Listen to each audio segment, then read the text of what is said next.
간관의 입술의 고백을 거절하지 않으시고 항상 더 좋은 곳으로 채워주시는 사랑의 하나님 아버지, 이 거룩한 안식일에 코비드-19이라는 어려운 여건 속에서도 주님을 의지하는 우리들에게 주님의 말씀을 듣게 하시니 은혜 감사드립니다. 비록 함께 모이지는 못하지만 우리들의 생활이 그리스도를 성숙하게 닮은 향기를 풍기게 하시고 살아계신 하나님의 능력을 깊이 체험할 수 있도록 은혜 베풀어 주시옵소서. 세상의 유혹이나 불의한 일들이 앞을 가로막을 때 주님이 주시는 지혜로 능히 이길 수 있게 하시고 더욱 굳센 믿음으로 주님의 나라와 의를 먼저 구하는 우리의 삶이 되게 하여 주시옵소서. 하나님 아버지께서 사랑하시는 김군순 목사님과 사모님 그리고 두 따님을 기억하시고 주의 종의 수고와 배려가 헛되지 않고 훌륭한 열매로 나타나게 하시옵소서. 어떤 형태로든 고난 가운데 있는 성도님들의 삶에 함께 하셔서 육신의 질병으로 고통 속에 있는 성도들께는 오늘이 육신의 질병을 치료받는 날이 되게 하시고 경제적으로 어려움 당하는 성도님들께는 오늘이 삶의 평화와 축복이 되는 날로 되게 하시기를 간구합니다. 순간순간 우리 자신이 스스로의 의지로 지내온 것 같지만 하나님께서 그 능하신 팔로 모든 것을 주관해 주셨음을 믿습니다. 비록 코비드-19 때문에 주님께서 세우신 교회가 위축되어 있지만 아버지 하나님의 뜻을 행하며 주님께서 기뻐하시는 일을 함으로 하나님을 기쁘게 하는 교회가 되어 주님께 칭찬 듣는 교회가 되도록 축복하여 주시기를 간구합니다.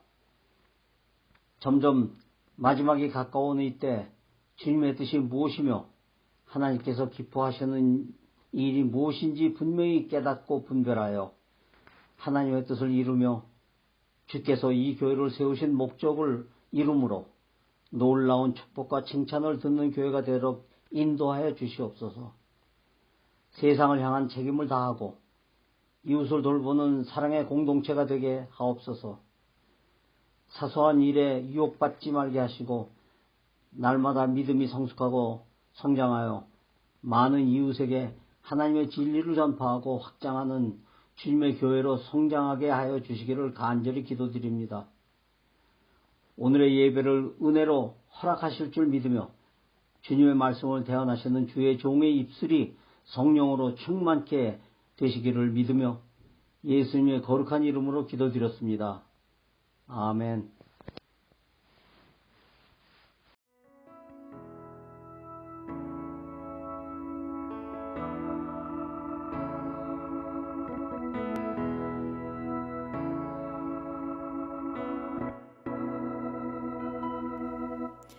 사랑 그 좁은 길 누가 그 길을 가려나 겸손 그 이름 없는 길 누가 그 길을 가려나 사랑 그 좁은 길 누가 그 길을 가려나 겸손 그 이름 없는 길 누가 그 길을 가려나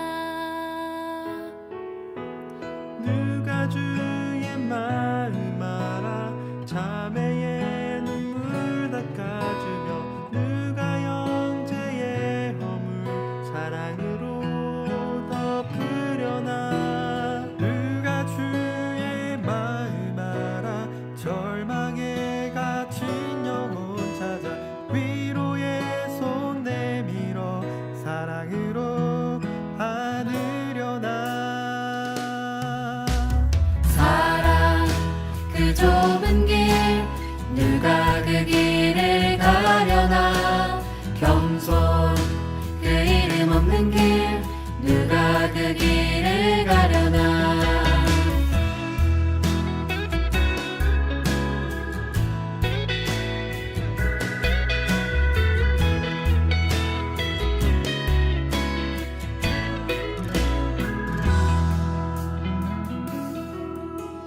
누가 주 영광 위해 스스로 낮아지며 세상의 자랑도 즐거이 포기하려나 누가 주 영광 위해 내 자유를 내려놓고 십자가 사랑 안에 즐거이 매이려나 사랑 그 좁은 길 누가 그 길을 가려나 겸손 그 이름 없는 길 누가 그 길을 가려나 사랑 그 좁은 길 누가 그 길을 가려나 겸손 그 이름 없는 길 누가 그 길을 가려나 사랑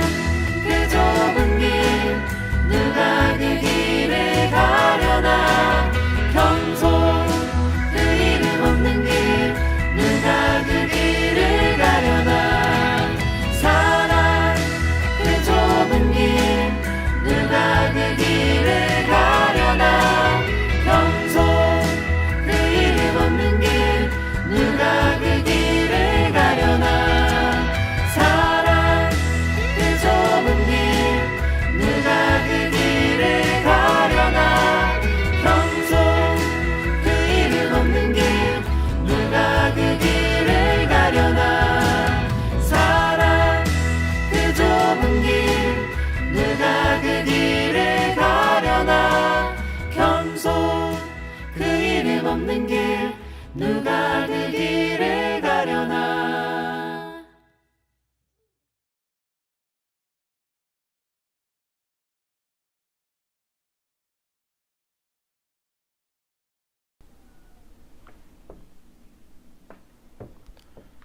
말씀이 있는 이 시간 하나님께서 함께하여 주시기를 간절히 바랍니다. 도서관이나 서점에 가게 되면 자기계발이라는 파트를 어렵지 않게 발견하실 수 있을 것입니다. 거기에 보면 더 나은 삶을 살기 위해서 많은 방법들이 소개되고 있죠. 몇 가지 최근에 나온 책들을 소개하자면 인간을 바꾸는 5가지 법칙, 의미 있는 삶을 위하여, 오늘부터 다르게 살기로 했어, 22살 모넷은 아보카도를 좋아해, 20대 여성의 자기계발서, 부의 축적의 시간. 제목만 보더라도 변화가 느껴집니다. 인간관계, 자기관리, 심지어는 메이크업까지 소개하면서 오늘과 다른 삶을 꿈꾸고 살라고 권하고 있습니다. 이러한 책들이 베스트셀러가 되고 있는 이유는 많은 사람들이 현재 자기의 삶이 더 나아지기를 바란다라는 표시로 이해할 수 있겠죠. 한편으로는 자기의 삶에 만족하지 못하고 있음을 뜻하기도 합니다. 그러나 이러한 현상은 단지 출판업계뿐만이 아니라 인간의 삶의 전반적인 부분에서 나타납니다. 모든 사람들이 더 괜찮은 삶을 살기를 바라죠. 적어도 오늘보다는 나아지기를 소망합니다. 그래서 사람들은 공부를 하고, 그래서 사람들은 돈을 벌어서 투자를 하는 것이죠. 그래서 사람들은 사람들의 권력을 얻기 위해서 또 사람들의 지지를 받으려고 하는 것입니다. 그렇게 지금보다 더 나은 삶을 찾아 나서는 거죠. 또 어떤 사람들은 종교의 가르침에 귀를 기울입니다. 인간의 고통이 욕심에서 시작되었다고 해서 욕심을 버리기 위해 노력을 합니다. 소유를 없애고 관계를 정리합니다. 또 수련을 통해서 자기를 통제할 수 있는 경지에 오르고 인간의 고통에서 벗어나는 해탈에 이르고자 정진합니다. 또 어떤 사람들은 심청이가 했던 것처럼 공덕을 쌓기 위해서 노력을 하죠. 선행을 베풀고 시주와 헌물을 통해서 스스로의 가치를 하나하나 쌓아 올립니다. 그리고 유대인들은 율법을 파고 팝니다. 하나님께서 주신 계명의 의미가 무엇인지 하나도 빼놓지 않고 지키기 위해서 쪼개고 쪼갰던 것이죠. 나누고 나누어서 약 400여 가지의 규율로 만들었습니다. 그리고 철저하게 지킴으로 그들은 하나님께로부터 선택되었다고 생각을 합니다. 무언가를 성취한 사람들은 이처럼 자신을 다른 사람들과 구별하기 시작하죠.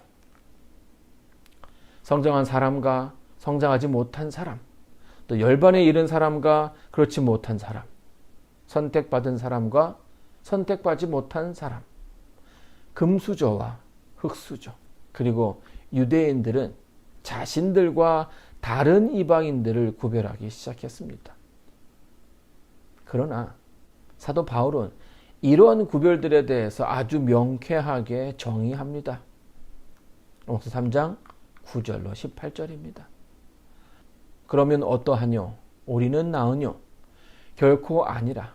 유대인이나 헬라인이나 다 죄 아래 있고 우리가 이미 선언하였느니라. 기록된 바 의인은 없나니 하나도 없으며 깨닫는 자도 없고 하나님을 찾는 자도 없고 다 치우쳐 한 가지로 무익하게 되고 선을 행하는 자는 없나니 하나도 없도다. 저희 목구멍은 열린 무덤이요 그 혀로는 속임을 베풀며 그 입술에는 독사의 독이 있고 그 입에는 저주와 악독이 가득하고 그 발은 피 흘리는데 빠른치라. 파멸과 고생이 그 길에 있어 평강의 길을 알지 못하였고 저희 눈앞에 하나님을 두려워함이 없느니라 함과 같으니라. 동서고금을 막론하고 더 나아지고 싶은 생각들은 크게 변함이 없다고 생각합니다. 많은 방법들이 시도되고 있지만 성경은 이러한 방법들의 하나 공통점을 언급하고 있죠. 그들에게는 하나님을 두려워함이 없다는 것입니다. 로마서 3장 10절로 18절은 이 구약의 성경절들을 이용해서 사용하고 있습니다. 특별히 18절에서 저희 눈앞에 하나님을 두려워함이 없느니라 이렇게 표현하고 있죠. 시편 36편 1절 하반절에 직접 인용한 부분입니다. 마음으로 하나님이 없다고 생각하는 어리석은 자가 하나님을 경외할 수 없는 것은 필연적인 사실입니다. 유한한 인간이 어떻게 무한하신 하나님을 알 수 있겠습니까? 인간은 절대로 하나님을 알 수 없습니다. 그러나 인간이 알 수 있는 유일한 한 가지 방법이 있다면 하나님께서 스스로를 알려주시는 것이죠. 이것을 우리는 계시라고 말을 합니다. 창세로부터 그의 보이지 아니하는 것들, 곧 그의 영원하신 능력과 신성이 그 만드신 만물에 분명히 보여 알게 되나니 그러므로 저희가 핑계치 못할지니라. 바울은 이미 서두에서 하나님을 알만한 것들을 우리의 주변에 두셨다라고 말하고 있습니다. 하나님은 인간들에게 이 두 가지 방법으로 당신을 드러내셨습니다. 우리는 그것을 일반 계시와 특별 계시라고 구별합니다. 일반 계시란 하나님께서 인간에게 자연 법칙이나 역사, 또 인간의 정신과 문화 등 일반적인 방편을 통해서 스스로를 계시하는 것을 말합니다. 물론 인간의 타락으로 인해서 일반 계시가 그 영향력을 많이 잃어버렸지만 여전히 우리는 그 계시를 통해서 하나님을 조금은 알 수가 있습니다. 오늘날에도 이를 통해서 하나님의 역사가 성취된다는 점에서 그 가치를 부인할 수가 없죠.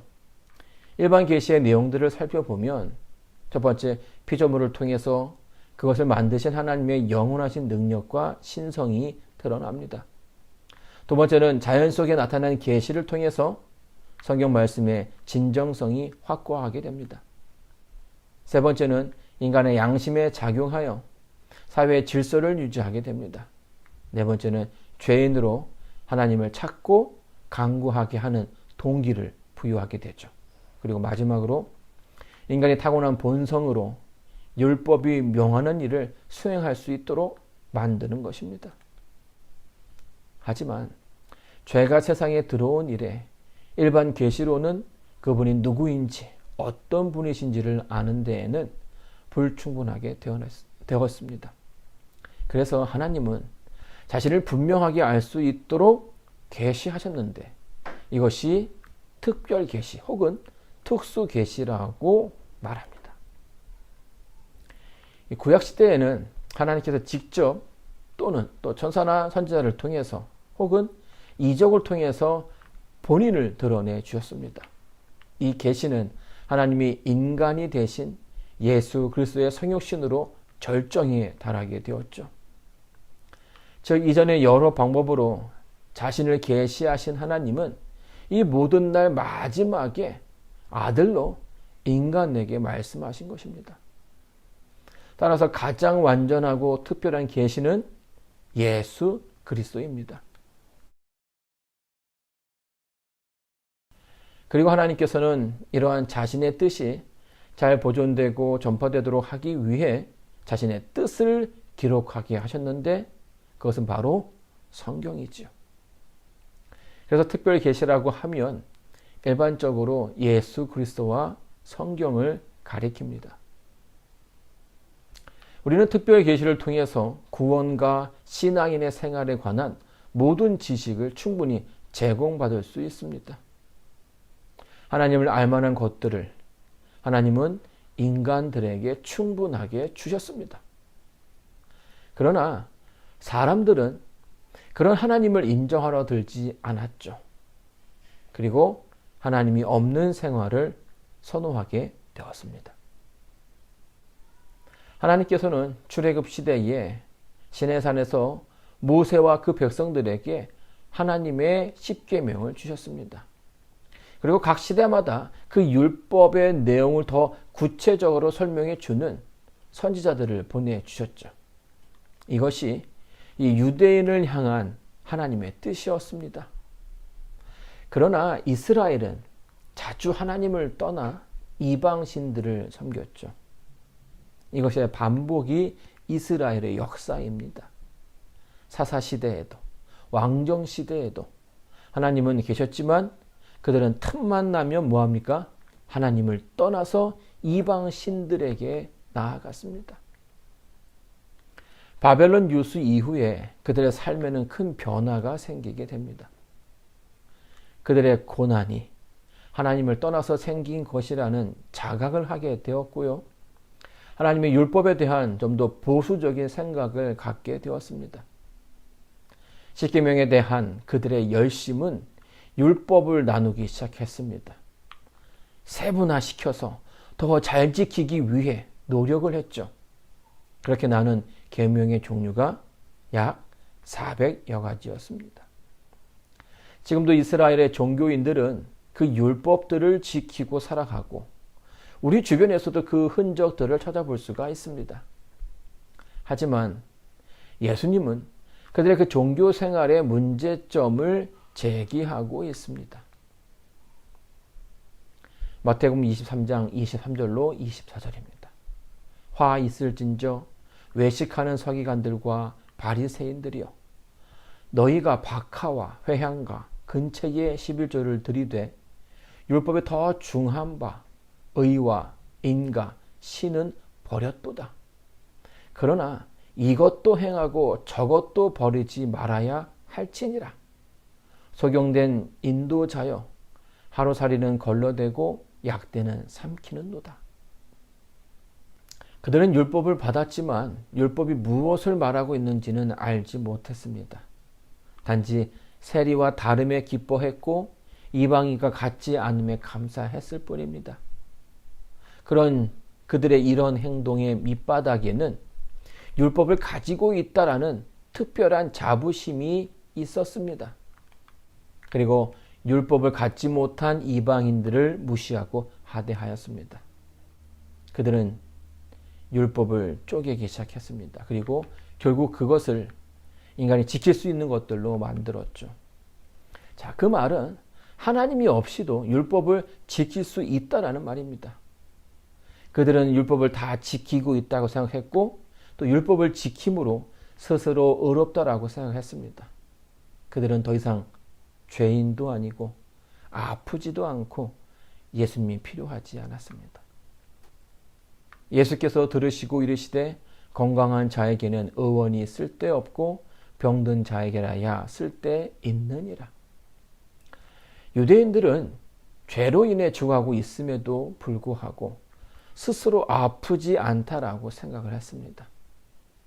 그래서 그들에게 예수님은 필요하지 않은 존재였죠.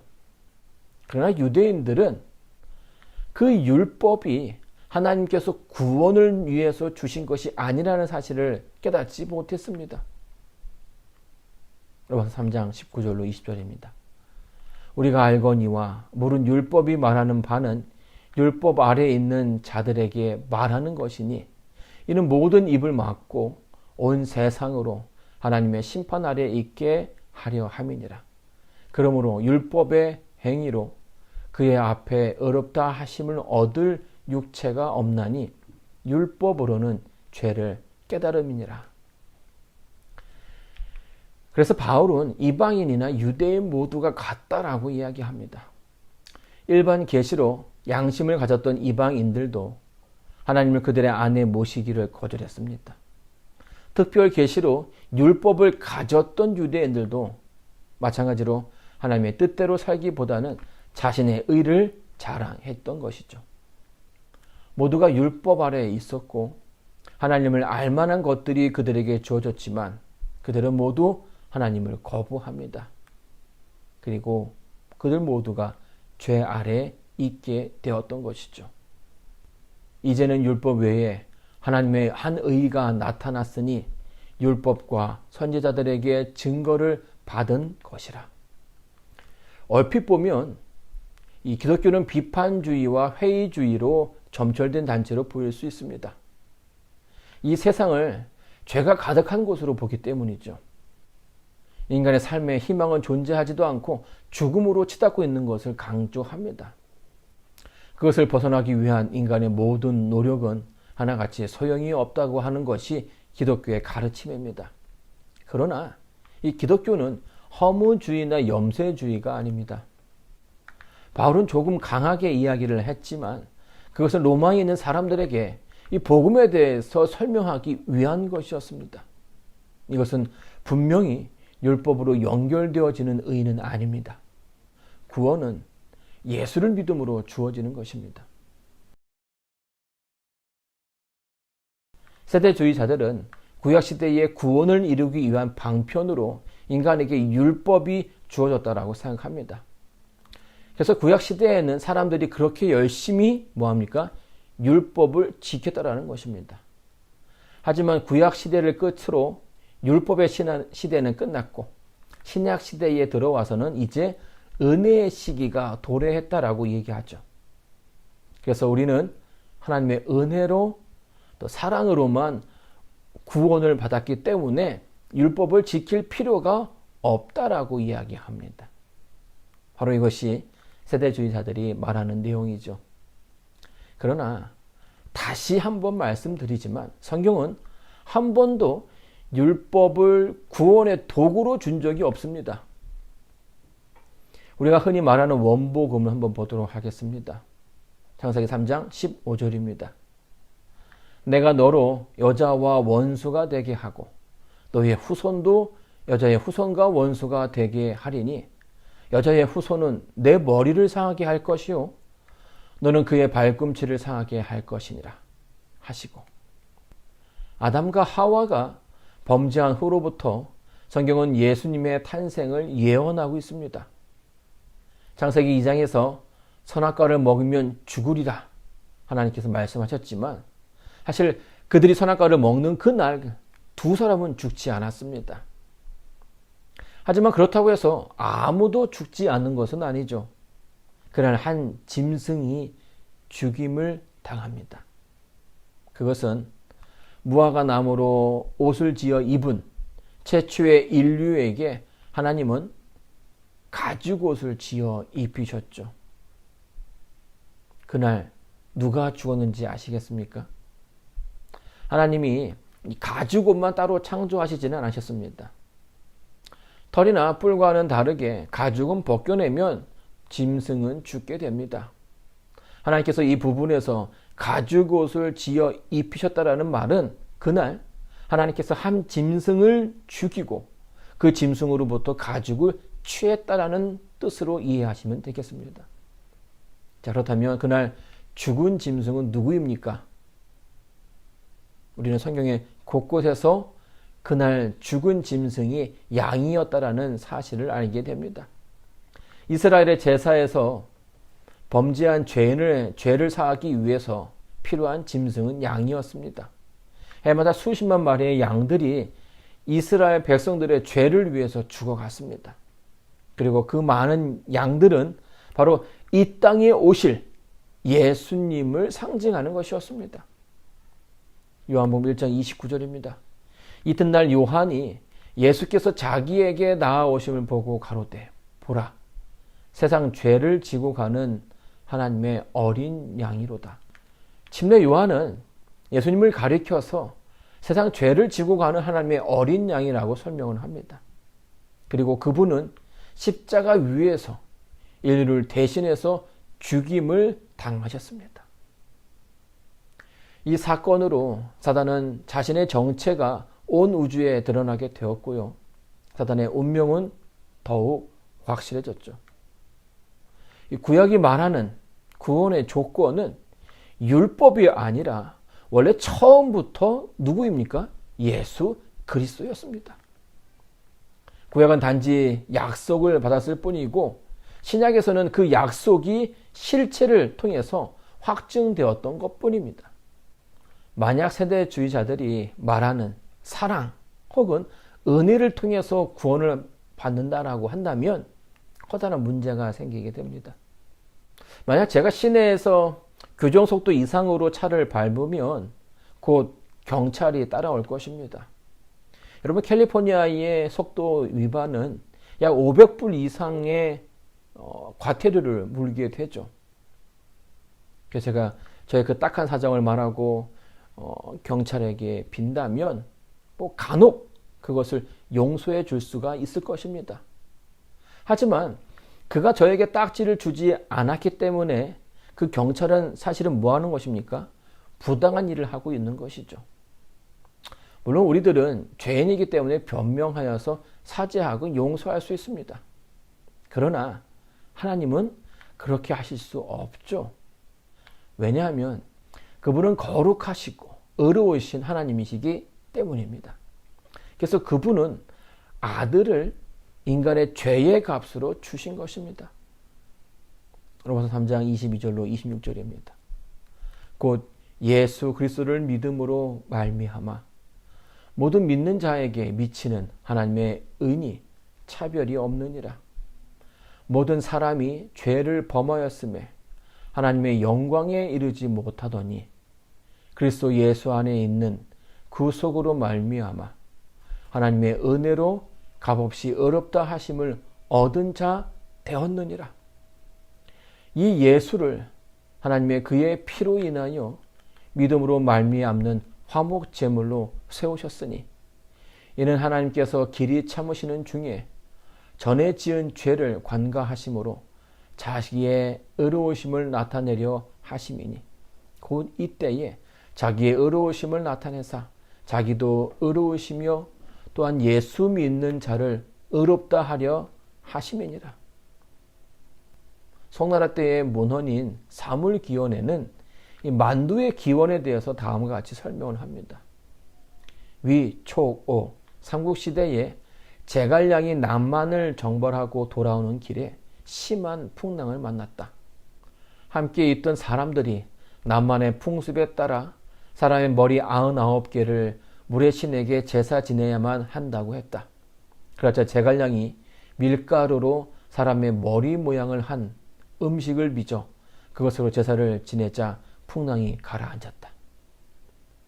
여기서 만두란 이름이 나왔는데요. 소결만과 의미 같은 만을 빌려 만두라고 했다고 하죠. 제갈량은 만두를 제물로 삼아서 성당 물의 신을 고요하게 만들었습니다.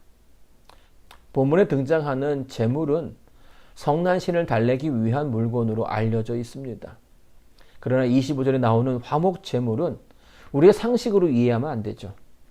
인간의 제물과 다른 점이 두 가지가 있습니다. 첫 번째는 화목 제물은 성난신을 달래거나 만족시키기 위함이 아니라 인간의 죄를 용서하기 위해서 준비된 것입니다. 두 번째는 그 준비된 제물은 인간이 준비한 것이 아니라 하나님께서 친히 준비하셨고 예수님은 자신을 온전히 내어놓으셨습니다. 여기 어느 부분에서도 인간의 노력이나 수고는 등장하지 않습니다. 인간의 공로는 하나도 없고요. 털끝만큼도 존재하지 않습니다. 그래서 사도 바울은 우리 인간이 자랑할 수 없다라고 선언하는 것입니다. 이것이 율법 외에 등장한 하나님의 의인 것이죠. 그런즉 자랑할 때가 어디뇨? 있을 수가 없느니라. 무슨 법으로냐? 행위로냐? 아니라 오직 믿음의 법으로니라. 그러므로 사람이 의롭다 하심을 얻는 것은 율법의 행위에 있지 않고 믿음으로 되는 줄 우리가 인정하노라. 하나님은 홀로 유대인의 하나님 뿐이시뇨. 또 이방인의 하나님은 아니시뇨. 진실로 이방인의 하나님도 되시느니라. 할례자도 믿음으로 말미암아 또는 무할례자도 믿음으로 말미암아 의롭다 하실 하나님은 한 분이시니라. 자, 이렇게 인간의 구속의 계획은 창세 이전부터 삼위 하나님께서 준비하셨던 것입니다. 죽을 수밖에 없는 인간을 다시 살리기 위한 하나님의 커다란 선문이 아닐 수 없죠. 그리고 이 모든 것은 믿음으로 주어지게 됩니다. 요한복음 3장 16절에서 우리는 이 내용을 아주 간단하게 설명할 수 있죠. 하나님의 세상을 이처럼 사랑하사 독생자를 주셨으니 이는 저를 믿는 자마다 멸망치 않고 영생을 얻게 하려 하심이니라.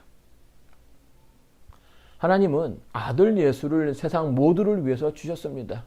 여기에는 유대인, 이방인, 로마인과 야만인, 할례자나 무할례자나 상관없이 세상에 발을 딛고 살아가는 모든 사람들에게 주셨던 것이죠.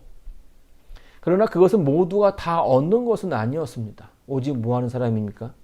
그것을 믿는 사람, 믿는 자만이 가능하게 되었습니다. 이 믿음이라는 단어는 때때로 잘못 사용되고 있고 잘못 이해되어질 때가 많습니다. 그렇기 때문에 우리는 믿음이 의미하는 바가 무엇인지 정확하게 이해할 필요가 있겠죠. 믿음에 필요한 조건은 복음에 대한 지식입니다. 우리는 이성이나 과학적인 방법이나 또 조사를 통해서 복음의 지식에 도달할 수 없습니다. 그것은 어디까지나 들어야 하고 알아야 합니다. 그래서 하나님은 그 소식을 땅끝까지 전하라고 우리들에게 명령하셨던 것이죠. 둘째로 우리는 그 진리를 믿어야 합니다. 믿음이란 진실한 것에 대한 정상적인 인정을 의미합니다. 그러나 복음은 인간의 이성이나 세상의 가치에 반박되기 때문에 그것을 인정하는 것은 때로는 쉽지 않을 때가 있습니다. 왜냐하면 하나님은 인간의 힘이나 이성으로 얻을 수 없는 이 불가능한 것을 복음 안에 두셨기 때문이죠. 그것은 믿음이 아니고서는 받을 수가 없는 것입니다. 세 번째는 이 진리에 대한 단순히 정신적인 동의만으로는 충분하지 않습니다. 여기에는 마음의 순종이 따라야만 합니다. 복음을 순종하는 것은 무엇을 하는 것이 아닙니다. 그것은 우리가 그리스도 안에 있는 것처럼 진리에 나의 의지를 뭐 하는 겁니까? 굴복시키는 것입니다. 그렇다면 이제 오늘 마지막 절에 대한 대답을 함께 생각해 봐야 할 것입니다. 그런즉 우리가 믿음으로 말미암아 율법을 폐하느뇨? 그럴 수 없느니라. 도리어 율법을 굳게 세우느니라. 여러분, 복음이 율법을 폐합니까? 하나님께서 친히 손가락으로 써주신 계명이 필요 없는 것입니까? 바울은 그렇지 않다라고 말하고 있습니다. 율법이 없다면 우리는 죄를 깨닫지 못했을 것이고요. 죄를 깨닫지 못한다면 죄를 용서하시고 우리를 구원해 주실 예수님의 필요에 대해서도 알 수 없었을 것입니다. 도로에 스탑 사인이 있으면 멈춰야 합니다. 만약 멈추지 않는다면 사고가 나겠죠. 하지만 그것을 지킨다고 해서 딱히 얻는 것은 없습니다. 왜냐하면 법이란 이익을 위해서 존재하는 것이 아니라 안전과 보호를 위한 것이기 때문이죠. 법을 지킨다고 해서 시민이 되는 것이 아닙니다. 반대로 우리는 시민으로서 그 도시에 살고 있기 때문에 법을 준수해야 하는 것입니다. 마찬가지로 율법을 지킨다고 해서 구원을 받는 것은 아닙니다. 하지만 내가 하나님의 사람이라면, 하나님의 백성이라면 율법은 나의 삶에서 존중되어야 합니다. 왜냐하면 그것은 하나님의 나라의 법이기 때문이죠. 사랑하는 성도 여러분, 우리의 자랑은 오직 하나님께만 있어야 합니다. 인간의 노력과 공로는 썩은 동아줄을 잡는 것과 같습니다. 하나님의 준비하시고 이루신 구원의 계획을 뒤로한 채 스스로 자신을 구원하고자 하는 노력만큼 무의미한 것은 없다고 봅니다. 너무 쉽게 얻을 수 있다고 해서 가치가 없거나 간단한 것은 아닙니다. 그 일을 위해서 하나님은 당신의 하나뿐인 아들을 내어놓으셔야만 하셨고요. 예수님은 귀한 생명을 희생시켜야만 했습니다. 모두가 인간을 구원에 이르기 위한 하나님의 계획이었죠. 율법이 우리에게 구원을 주는 것은 분명 아닙니다. 그러나 우리는 율법을 통해서 하나님의 나라가 무엇을 추구하는 것인지 알게 됩니다. 또한 율법을 통해서 인간은 예수님의 필요성을 더 느끼게 되겠죠. 그래서 율법은 폐지되어서도 없어져서도 안 되는 것입니다. 존중되어져야 하고 지켜져야 합니다. 이제는 우리가 더욱더 성숙한 신앙인으로서 율법주의와 율법 준수의 차이를 분명하게 구별할 수 있어야 합니다. 그리고 믿음으로 말미암는 의가 우리 삶 속에서 드러나야 할 것입니다. 감사합니다.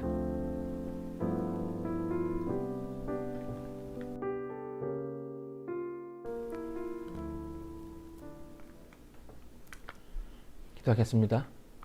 이제는 인간의 행복을 바라시는 하나님의 은혜와 구원의 길을 주시는 예수님의 사랑과 끝까지 우리를 그 길 가운데서 지키시는 성령 하나님의 이끄심이 하늘에 가는 길에 함께 걷고 있는 저와 우리 성도들과 이 땅의 모든 믿는 이들에게 이제로부터 영혼까지 함께하여 주시길 주 예수 성을 받도록 간절히 기도드리옵니다.